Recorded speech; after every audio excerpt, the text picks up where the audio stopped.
Assalamualaikum warahmatullahi wabarakatuh. Bismillahirrahmanirrahim. Alhamdulillahi rabbil alamin. Allahumma salli wa sallim ala Sayyidina Muhammadin wa ala ali Sayyidina Muhammad. Qala musannifu rahimahullahu ta'ala wa nafa'na bihi wa bi'ulumihi fid dharaini amin ya rabbil alamin. Bismillahirrahmanirrahim. Kita melanjutkan pelajaran kita. Faslun ay hadza fasal, adapun ini ada fasal. Wala yajuzu, dan tidak boleh. Wala yajuzu, dan tidak boleh isti'malu awani dzahabi, menggunakan wadah emas. Itu menggunakan wadah yang terbuat dari emas, wal fiddati, dan perak. Wal fiddati, dan perak. Wa yajuzu isti'malu ghairihima, dan boleh menggunakan wadah selain emas dan perak, minal awani, dari berbagai wadah. Jadi pasal di sini menjelaskan tentang cara kita memakai wadah yang itu diperbolehkan atau tidak. Nah, di sini dibahas ada wadah itu yang tidak boleh kita gunakan untuk kita sebagai alat makan, untuk sebagai apapun, entah makan, entah apa, semisal untuk perabotan rumah tangga segala macam, itu nggak boleh. Yaitu ketika alat tersebut atau wadah tersebut itu terbuat dari bahan emas dan perak. Apabila selain kedua itu, gimana hukumnya Ustaz? Ya boleh, walaupun harganya melebihi harga emas dan perak. Seperti contoh permata, semisal intan permata, boleh. Kenapa intan permata itu diperbolehkan sedangkan wadah yang terbuat dari emas dan perak itu tidak? Sebabnya di sana ada sebuah alasan, yaitu likasroti qulubil masakin wal fuqara. Sebenarnya kalau ada orang makan memakai wadah emas, piring emas atau perak, itu orang miskin tuh merasa sakit hati. Kenapa? Sebabnya dia aja bisa makan aja itu sudah alhamdulillah. Kok ini ada orang kaya piringnya saja itu terbuat dari emas. Nah, makanya dari sini syariat itu tidak memperbolehkan. Sedangkan semisal orang kaya itu memakai wadah dari intan permata, itu boleh. Kenapa? Sebabnya orang miskin itu nggak tahu, nggak bisa membedakan antara itu permata atau itu kaca, itu nggak tahu. Bukannya apa? Itu diperbolehkan. Seperti itu, wallahu alam. Kemudian kita melanjutkan pelajarannya. Faslun wasiwaku. Faslun ay hadza fasl. Adapun fasal ini menjelaskan wasiwaku, adapun siwak mustahabun, disunahkan, fi kulli halin, pada setiap keadaan. Setiap keadaan apapun aktivitas kalian itu disunahkan bersiwak. Siwak itu menggosok gigi. Illa ba'da zawali, kecuali setelah matahari tergeser atau tergeser dari ketika matahari berada tepat di atas kepala kita kemudian bergeser ke barat, itu namanya zawal. Lisaimi, bagi orang yang berpuasa. Wahuwa, yaitu fi salasati mawadi'a, dalam 3 tempat. Asyaddu istihbaban, sangat disunahkan, sangat dianjurkan kesunahannya. Inda taghayyuril fami, yang pertama. Inda taghayyuril fami, ketika mulut sudah berubah. Min azmin, sebab diam terlalu lama.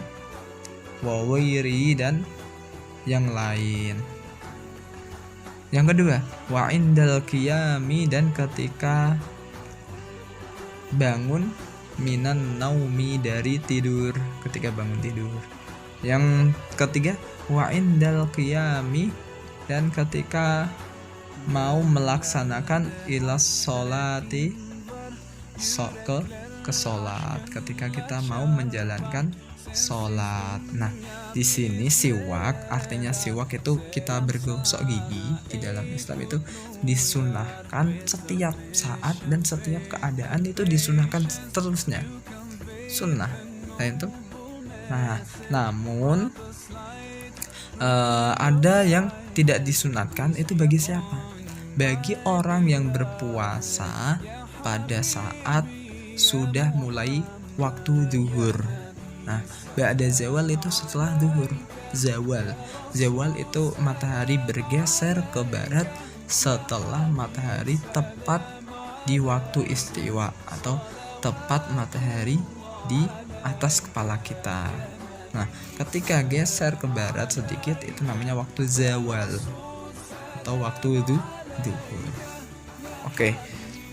Kemudian tadi disebutkan bahwasannya bersiwak itu lebih sangat disunahkan dalam 3 keadaan. Nah, yang pertama, ketika orang tersebut mulutnya sudah bau, baik disebabkan dia gara-gara diam. Sebabnya ketika orang itu diam terus, enzim yang berada di dalam mulut ini mulai berubah baunya menjadi bau tidak sedap, atau bahkan dia bau mulut gara-gara makan sesuatu yang tidak enak baunya, seperti makan bawang, makan jengkol, kemudian makan pete dan sejenisnya. Itu juga disunatkan. Setelah makan tersebut disunahkan untuk bergosok gigi. Nah, yang kedua adalah ketika orang habis bangun tidur, entah itu tidur malam, tidur siang, terserah. Pokoknya habis bangun tidur itu sangat dianjurkan untuk bersiwak. Oke. Kemudian yang terakhir, ketiga, ketika orang mau melakukan sholat. Ketika mau melakukan sholat, sebelumnya kita harus bersiwak. Sebabnya orang bersiwak ketika mau menjalankan sholat itu lebih utama, yaitu seperti orang tersebut mendapatkan pahala 70 rakaat itu dibanding orang yang tidak bersiwak. Kalau dia bersiwak ya otomatis biasa aja. Kemudian pasal berikutnya, faslun wa furudul wudu'i, adapun fardu atau rukun dalam wudu, sittatu asya'a, ada 4 perkara. Yang pertama, an-niyatu, niat, inda wasli wajhi, ketika membasuh muka. Niat itu apa? Ketika membasuh muka. Ada orang niat sebelum membasuh muka atau setelah membasuh muka, ya otomatis tidak sah. Niat itu di hati, pokoknya saya niat mau wudu, ya itu sah, nggak harus dilafadzkan. Kalau dilafadzkan bagaimana Ustaz? Ya baik, itu disunahkan. Kemudian wa ghusslul wajhi, dan membasuh muka. Wa ghusslul yadaini, dan membasuh 2 tangan. Setelah kita membasuh muka, lalu membasuh 2 tangan. Ilal mirfaqaini, sampai 2 siku. Nah, sampai siku. Bahkan harus dilebihkan sedikit, jangan sampai cuma ngepres. Nah, kalau ngepres takutnya nanti ada bagian yang tidak kebasuh, makanya nanti tidak sah kalau ada bagian yang kebasuh.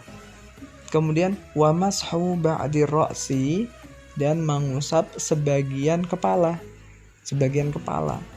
Sebagian saja, walaupun 1 helai rambut yang ada di kepala. Paham? Walaupun cuma 1 helai rambut saja. itu apa? Sah. Namun jikalau rambutnya panjang seperti wanita, panjang rambutnya sampai apa? Sampai ke dada semisal, ketika kok dia mengusapnya bagian rambut yang paling ujung yang di dada tadi, otomatis dia tidak sah wudhunya. Harus mengusapnya bagian yang berada di batas kepala. Kemudian wa ghussalur rijlaini, dan membasuh dua kaki. Batasannya sampai mana? Ilal ka'baini, sampai dua mata kaki. Nah, sampai dua mata kaki. Jangan sampai lutut. Nah, sampai lutut itu keterlaluan. Kalau sampai lutut itu apa? Nggak bagus ya. Sampai mata kaki dilebihkan sedikit. Seperti tadi, seperti kasusnya tangan sampai siku harus dilebihkan sedikit. Takutnya ada bagian yang tidak kebasuh. Kemudian yang perlu diperhatikan itu akop itu tumit. Nah, terkadang orang kalau membasuh kakinya yang di depan, itu yang belakang terkadang nggak terkena air. Maka dari itu kita harus hati-hati pada tumit. Sebabnya sabda Nabi, wailun lil aqab, neraka wail bagi orang yang wudhu tapi tumit kakinya tidak terbasuh. Nah, gara-gara tidak teliti mungkin. Nah, yang terakhir wat tartibu dan urut. Tartib, urut dari tadi apa? Muka. Di samping muka tadi apa? Kita harus niat dulu, niat bersama dengan muka, habis itu tangan, basuh dua tangan, habis itu mengusap kepala walaupun sebagian saja, cuma sunnahnya itu diusap dengan keseluruhan. Kemudian habis itu kita membasuh kaki dan tartib. Nah, kok telinga tidak ada, Ustaz? Nah, telinga itu masuknya di kesunahan. Maka dari itu kita baca wa tartib dan tartib ini yang terakhir ala ma dzakarnahu, yang sudah kami sebutkan tadi, Nah, kemudian tentang kesunahannya, wasunanuhu, adapun kesunahan wudu. Kesunahan wudu itu apa aja sih? Asyaratu asya, itu 10 perkara. Ada 10 perkara. Yang pertama, atasmiyatu, membaca basmalah. Sebelum kita wudhu, mengusap atau membasuh muka, itu membaca basmalah, bismillahirrahmanirrahim. Habis itu membasuh muka dan diniati. Wa ghussalul kaffaini, dan membasuh telapak tangan, membasuh dua telapak tangan. Qabla idkhalihima al-ina'ah, sebelum memasukkannya ke dalam wadah. Qabla idkhalihima al-ina'ah, sebelum memasukkannya ke dalam wadah. Nah, kalau zaman dahulu kan biasanya itu ada semacam kolah atau kolam untuk wudhu. Nah, sebelum kita memasukkan tangan kita ke tempat itu, kita disunahkan untuk membersihkan dulu, membasuh dulu dengan air. Barangkali ada najis atau kotoran yang menempel di tangan. Nah, kemudian wal matmadatu, dan berkumur. Setelah kita membasuh tangan, habis itu berkumur. Kemudian wal istinsyaku, dan memasukkan air ke dalam hidung. Namanya istinsyak, memasukkan air ke dalam rongga hidung. Jangan dimasukkan ke dalam sampai ke mulut loh ya. Itu makruh. Tapi apa? Air masukkan ke hidung sampai ke rongga hidung, habis itu dikeluarkan lagi. Seperti itu sampai 3 kali. Sampai 3 kali. Nah, terlebih di saat pandemi sekarang, masa corona sekarang, itu harus kita rutin. Untuk apa? Untuk menjaga pernapasan kita, untuk menjaga dari virus-virus yang kita hindari tersebut. Nah, baik, Selanjutnya wa mashu jami'ir ra'si, dan mengusap semua kepala. Tadi kan kewajibannya itu sebagian saja yang diusap. Nah, di sini itu mengusap semua kepala. Dari depan kepala sampai belakang. Nah, itu apa? Diusap semua. Kemudian wa mashul udhunaini, dan mengusap dua telinga. Nah, ini mengusap dua telinga. Zahirihima, yaitu bagian depannya, bagian luarnya, wa batinihima, dan bagian dalamnya. Yang bagian dalam itu yang mana? Yang bagian dalam ini adalah yang depan. Kalau bagian luar itu yang belakang. Nah, itu namanya telinga, ada yang bagian dalam, bagian luar. Nah, mengusapnya bima'in jadidin, dengan air yang baru. Artinya air baru itu bukan bekas untuk membasuh atau mengusap kepala. Kalau air yang sudah untuk mengusap kepala itu ya nggak terkategorikan menggugurkan kesunahan, itu tidak melakukan kesunahan. Namun kesunahan di sini ketika kita sudah mengusap kepala, habis itu ngambil air lagi untuk mengusap telinga. Wa takhlilul lihyati, dan menyela-nyelai jenggot bagi kaum lelaki. Al-kasati, yang tebal. Al-kasati, yang tebal.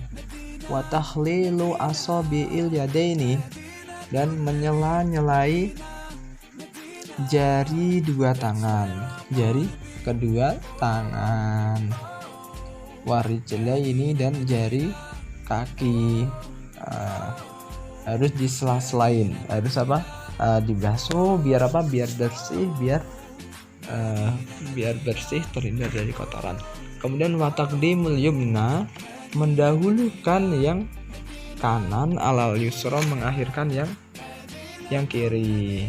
Kemudian wa taharatu salasan, bersucinya tersebut 3 kali. Basuh muka, tangan, sampai kaki 3 kali. Yang terakhir wal muwalatu, dan berturut-turut. Artinya apa? Saling sambung menyambung. Wal muwalatu, saling sambung menyambung. Ketika ada orang wudhu tidak basuh muka, habis itu sejam baru basuh tangan, dia main dulu semisal, sah nggak? Sah. Sebabnya menyambung antara basuhan pertama sama kedua itu hukumnya sunnah. Seperti itu ya, bisa dimengerti. Nanti kalau ada yang belum dipaham bisa ditanyakan. Wallahu a'lam bissawab. Jazakumullahu khairan.